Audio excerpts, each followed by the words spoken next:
अब हम क्या करें जिससे हमारा कर्म हमको परेशान न कर पाए? वो है ज्ञान, वो है भक्ति, वो है भगवान का आश्रय। जब घर में भोज आते और भिक्षा भी नहीं मिली, तो पत्नी पूछती कि बच्चों को कैसे जिलाएँ? तो तुलसी दल उतारते, ठाकुर को भोग लगाते, आधा-आधा तुलसी दल। उनका एक मित्र था जो धनी के यहाँ वो पुरोहित कर्म करता था, डोली में बैठ के निकलता, पालकी में। वो कहता है, सुदामा जी, हमारे यहाँ जो सेठ है ना, उनके यहाँ चलो, थोड़ी देर श्लोक बोलना। तो सब व्यवस्था उनका। हमने तो अपना सेठ श्री कृष्ण को वरण किया है। अब वो भूखे रखे चाहे मारे, अब हम दूसरे की गुलामी नहीं कर सकते। हमने तो भगवान को अपना माना है। हिले नहीं, तो भगवान का हृदय हिल गया। एक दिन प्रसाद पा रहे थे से, एकदम ऐसे हो गए। रुक्मिणी जी मन की बात, तो उनका प्रभु ऐसी स्थिति आपकी तभी होती जब कोई आपका भक्त भूखा होता है। तो भगवान के आंसू आ गए। हमारा पुराना मित्र है सुदामा, और कई दिन से उसके घर में भोजन नहीं। बच्चे बोले, प्रभु आप दुखी हो रहे हो, महालक्ष्मी स्वरूपम, आप आदेश करो, त्रिभुवन की राज्य लक्ष्मी उसके घर में। तो उनका बात तो यही कि उसके अंदर कामना नहीं है, और मेरे भक्त के अंदर यदि कामना नहीं होती तो माया मैं नहीं देता। मेरे भक्त के अंदर कामना नहीं होती तो मैं माया, और वो निष्काम भक्त है सुदामा, उसके अंदर कभी कामना आ ही नहीं सकती कि हे भगवान भोजन तो दे दो, कभी नहीं। तो रुक्मिणी जी ने कहा, हम आपका दुख नहीं दे सकते। फिर हम कुछ रचती है, तो उन्होंने कहा, नहीं, पहले हमें कामना पैदा करना पड़ेगा। भगवान सोच रहे हैं, पहले हमें भक्त के हृदय में कामना पैदा करना पड़ेगा। गए एक भिक्षुक के रूप में। जब सुदामा जी भिक्षा को गए थे, भिक्षाम दे, अतिथि धर्म गृहस्थ में बहुत बड़ा धर्म होता है, दरवाजे आए हुए का आदर करना चाहिए। तो कुछ ना हो तो वचन से है, निकली भिक्षाम दे। तो उनका भगवान, हम भिक्षा देने लायक नहीं है। क्यों? उनका एक पुत्र हुआ है, इसलिए सूदक है। ठीक है, 15 दिन बाद आ जाएंगे। बोले मत आना, क्योंकि हमारे जो पुत्र हुआ है वो दरिद्र, दरिद्र नामक पुत्र हुआ है, और इसका सूदक पूरे जीवन में नहीं जाएगा। अर्थात हम दरिद्र हैं, हमारे पास कुछ है ही नहीं जो मैं आपको दे सकूं। भगवान ने कहा, सुना है तुम्हारे पति के मित्र द्वारिकाधीश भगवान है, जिनके मित्र श्री कृष्ण द्वारिकाधीश हैं, उनकी ये दशा, एक बार कहो ना अपने पति से कि अपने मित्र के पास जाएं। भगवान चले, पत्नी आए, जब आए सुदामा जी तो पत्नी ने कहा कि हाँ, हमें तो स्मरण नहीं था, आपके मित्र द्वारिकाधीश है ना, आप उनके पास जाओगे तो मैं कभी इस बात के लिए नहीं जाऊंगा कि श्री कृष्ण मुझे सांसारिक वस्तु दें। नहीं नहीं। बोले, आप कब कह रही मांगना? आप केवल जाओगे तो आपकी दशा देख करके वो आपको दे देंगे। बोले, तुम कहती हो तो हमें दर्शन मिलेंगे मेरे प्यारे के, इसलिए मैं जा सकता हूं। अब मित्र के पास, गुरु के पास जाए तो कुछ ऐसा शास्त्रीय सिद्धांत है, कुछ भेंट ले जाए, बेटी के यहाँ जाए, गुरुदेव के यहाँ जाए, आराध्य देव के यहाँ जाए, ऐसा। और मित्र के यहाँ जाए तो उनका भेंट के लिए, अब खुद खाने के लिए भेंट क्या। सुदामा जी की पत्नी ने कहा, देखो प्रयास करती, 4-5 आस मोहल्ले के घरों में गई, तो कुछ तो ऐसे थे, देखते ही बंद कर लेते थे दरवाजा, मांगेगी आके और क्या है। थोड़ा एक प्रिय भाव रखती थी। तो कहा, हमारे पति द्वारिकाधीश से मिलने जा रहे हैं, कुछ उनकी भेंट के लिए। तो सूप होता है, सूप से जैसे पछोड़ा जाता है, अच्छे चावल पीछे हो जाते हैं, टूटे वाले आगे हो जाते हैं। वो टूटे हुए तंदुल जो, वो दिए कि हाँ ले लो। वो तंदुल लिए 3 मुट्ठी। अब उनके पास अच्छी रुमाल भी नहीं थी, क्योंकि सब पैसे से होता है, गरीब, इतने गरीब। अपनी फटी हुई कपड़े की धोती, उसमें चावल। पूरा बहुत बड़ा चरित्र है। पर जब भगवान के द्वार में पहुंचे, तो जहां ब्रह्मा और शंकर भी खड़े रहना होता है, वो द्वारिकाधीश का वैभव। द्वार पाए, दरिद्र ब्राह्मण, फटी सी, इतनी बेवाई है, ऐसा शरीर है, आंखों में भगवत तेज समाया हुआ है भगवान।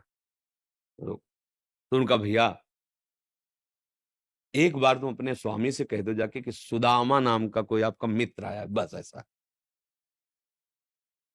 पार्षदों ने, बड़े दयालु हैं, पार्षदों ने कहा, आप यहीं तब तक खड़े रहिए जब तक हम ना आए। और भी पार्षद थे। एक दौड़ते हुए गया, जय जयकार हो प्रभु, कोई एक दरिद्र ब्राह्मण वेश में है, और वो सुदामा, सुदामा कूद पड़े भगवान। ब्रह्मा शंकर को भी इंतजार करना पड़ता था, लेकिन सुदामा नाम सुनते ही भाग पड़े भगवान। और ये सब आश्चर्यचकित बात रुक्मिणी जी, पार्षद सब देख रहे हैं कि ऐसे तो कभी भगवान नहीं भागे, कि भाई ब्रह्मा जी आए, भगवान भाग पड़े या शंकर जी आए, सब आकर इंतजार करते हैं। और प्रभु जब प्रभु दौड़ के गए सुदामा जी को। सुदामा जी संकुचित हो रहे हैं कि मेरी हड्डियां ऐसे सुकोमल तन मेरे श्याम सुंदर के लग रही होंगी, वो सकुचते जा रहे कि इतना बड़ा वैभव स्वामी हमें ऐसे। भगवान ऐसे अपने हाथ से चरण पखारे सुदामा जी के, थाल रखकर। रुक्मिणी जी आश्चर्यचकित हो रही है, ऐसा कोई तपस्वी, ऐसा कोई महात्मा जिसके ऐसे भगवान अभी तक तो नहीं देखा जैसा इस ब्राह्मण। और धोती कई जगह से फटी थी, जो दुपट्टी उसको कई ऐसे केवल अंग ढके हुए थे, ऐसी धोती थी, हड्डियां हड्डियां शरीर में। रुक्मिणी जी के पलंग पे बैठाला भगवान ने, जिस पलंग को ब्रह्मा शंकर नमस्कार करते हैं, उस पलंग पे बैठाला, चरण धोए, चरणामृत लिया का हो भाग्य आप पधारे, भोजन पानी सहन, चरण दाब रहे हैं भगवान। सुदामा जी से वो दास पर कितनी प्रीति प्रभु करते हैं। 2-3 दिन 4 दिन सबसे प्रभु मिलवा रहे हैं, परिचय करा, ये मेरे मित्र सुदामा जी हैं, ऐसे बैठे। और सबके बीच में कहा कि ब्याह हो गया है, क्योंकि जब मित्र बने थे तब तो गुरुकुल में थे। तो सुदामा जी ने कहा पुत्र भी है, हाँ, तो भाभी ने कुछ दिया भी होगा हमारे लिए। अब ये वैभव, हाँ, अब वहां फटे कपड़े में तंदुल कैसे। बोले देखो पहले चूक की थी, गुरु माता ने चले दिए थे हमारे लिए, और फिर चूक कर रहे हो, कुछ दिया है।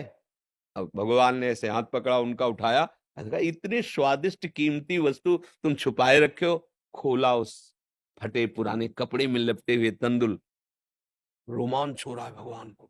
रुक्मिणी जी देख रहे हैं कि ऐसी प्रसन्नता से तो 56 भोग भगवान नहीं पाते द्वारिकाधीश, जैसी इस गरीब ब्राह्मण के तंदुल पार है भगवान। दूसरी मुट्ठी ली, तीसरी में रुक्मिणी जी ने हाथ पर, प्रभु बस इतना काफी है इनके लिए। 2 मुट्ठी में 2 लोग का वैभव सुदामा को। प्रगट में 25 पैसे भी नहीं दिए, एक एक भी वस्तु ले। 3-4-5 दिन आनंद लिए, फिर सुदामा जी से कहा कि तो भगवान ऐसे चले। सुदामा जी ने सोचा कि प्रगट में तो कुछ दिया नहीं, हमें लगता विदा करने चल रहे हैं तो कुछ अगर 2-4 असरफी भी होंगी तो खान पान व्यवस्था तो चली जाएगी। भगवान ने कहा जो अच्छे अच्छे कपड़े पहनाए थे, रास्ते में कोई उतार सकता है तो उतार दो, अपनी धोती पहन लो। यहाँ पर धोती रास्ते में बोले आप इधर से ऐसे जान, फिर वहां से मुड़ जाना। बोले हम तो आए थे तो रास्ता तो जानते ही, प्रभु चले जाए। और रास्ते में सोच रहे मेरे मित्र कितने कृपालु हैं, मुझे इसलिए नहीं दिया कि ये कहीं मेरा चिंतन छोड़कर धन का चिंतन न करें। हे श्री कृष्ण सदैव आप जैसा ही मित्र मिले। सोचते सोचते आए तो देखा फिर वही द्वारिकापुरी। बोले मेरी बुद्धि मारी गई है कि वास्तविक यहाँ कोई रचना हो गई, यहाँ तो हमारी एक छोटी सी कुटिया थी, ऐसा ऐसा। देखा कि उनकी पत्नी जो है स्वर्ण थाल लिए दास दासियों से आरती उतारने। तो उनका तुम कौन हो? तो उनका आपकी दासी हूं, आपकी पत्नी। ये सब बोले जिनके पास गए थे ना, उन्होंने सब अश्रुपुलकित हो रहे कि वास्तविक तेरे दरबार की आली निराली शान ये देखी, सखावत खुद तेरी गलियों में चक्कर काटते देखा, फैलाया हाथ जिसने तेरे दरबार में आकर तुझे देते नहीं देखा, मगर झोली भरी देखी। ऐसे अगाध सिंधु भगवान का दासत्व भला हमको निष्फल कैसे हो जाए। हम जो राधा राधा जप रहे, हरि हरि, ये कभी निष्फल हो सकता है, पर धैर्यवान रहो, धैर्यवान रहो। समय से जब आएगा तो आप निहाल हो जाओगे। अश्रद्धा मत करो, और ऐसा भी मत सोचो कि भरण पोषण हमें नहीं, ऐसा नहीं, त्रिभुवन में कोई नहीं है, सब कुछ जैसे राजी हैं भगवान वैसे सबका भरण। किसी को 1 कुंतल मांस चाहिए तो उस पशु को भगवान उतनी व्यवस्था किए। किसी को कितना चारा चाहिए उतनी व्यवस्था किए। कितना सबको, पूरी सृष्टि को भगवान दे रहे हैं। इसलिए ऐसा तो कभी अश्रद्धा करना मत, और धर्म से चलते रहो, नाम जप करते रहो, पूर्व कर्मों से लड़ो, निराश होना मत सीखो। आज सफल नहीं है तो हम कल सफल होंगे।